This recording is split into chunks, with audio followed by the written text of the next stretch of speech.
Raiden, are you receiving? We're still here. How's that possible? The AI was destroyed. Only GW. Who are you? To begin with, we're not what you'd call human. Over the past 200 years, a kind of consciousness formed layer by layer in the crucible of the White House. It's not unlike the way life started in the oceans 4 billion years ago. The White House was our primordial soup, a base of evolution. We are formless. We are the very discipline and morality that Americans invoke so often. How can anyone hope to eliminate us? As long as this nation exists, so will we. Cut the crap! If you're immortal, why would you take away individual freedoms and censor the net? Jack, don't be silly. Don't you know that our plans have your interests, not ours, in mind? What? Jack, listen carefully, like a good boy. The mapping of the human genome was completed early this century. As a result, the evolutionary log of the human race lay open to us. We started with genetic engineering, and in the end, we succeeded in digitizing life itself. But there are things not covered by genetic information. What do you mean? Human memories, ideas, culture, history.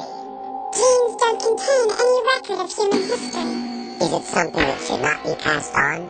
Should that information be left at the mercy of nature? We've always kept records of our lives, through words, pictures, symbols, from tablets to books. But not all the information was inherited by later generations. A small percentage of the whole was selected and processed, then passed on. Not unlike genes, really. That's what history is, Jack. But in the current digitized world, trivial information is accumulating every second, preserved in all its triteness, never fading, always accessible.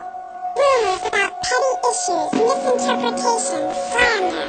All this junk data, preserved in an unfiltered state, growing at an alarming rate.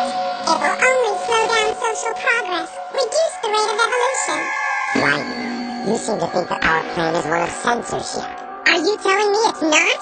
You're being silly. What we propose to do is not to control content, but to create context. Create context? The digital society furthers human flaws and selectively rewards development of convenient half-truths. Just look at the strange juxtapositions of morality around you.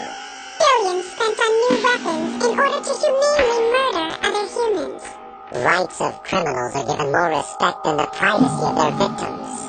Although there are people suffering in poverty, huge donations are made to protect endangered species. Everyone grows up being told the same thing. Be nice to other people. But beat out the competition. You're special. Believe in yourself and you will succeed.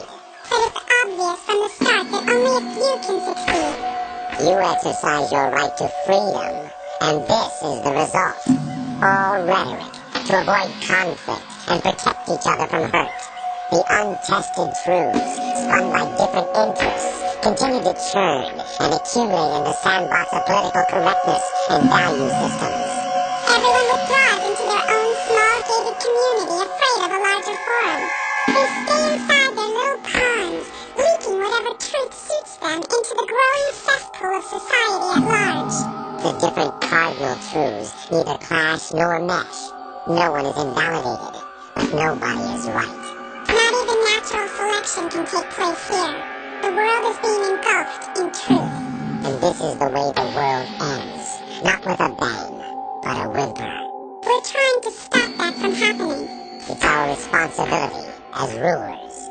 Just as in genetics, unnecessary information and memory must be filtered out to stimulate the evolution of the species. And you think you're qualified to decide what's necessary and not? Absolutely.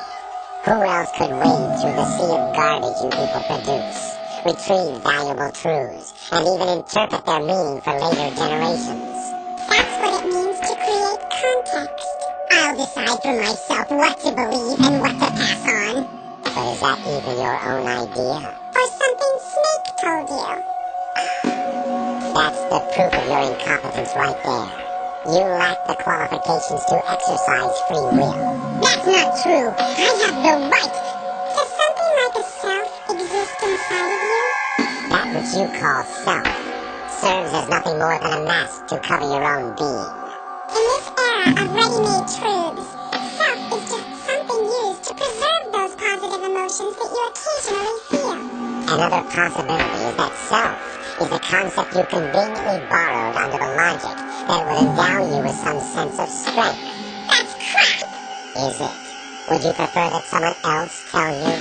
All right then. Explain it to him. Jack, you're simply the best. And you got there all by yourself. Oh, what happened? Do you feel lost? Why not try a bit of soul searching? Don't think you'll find anything, though.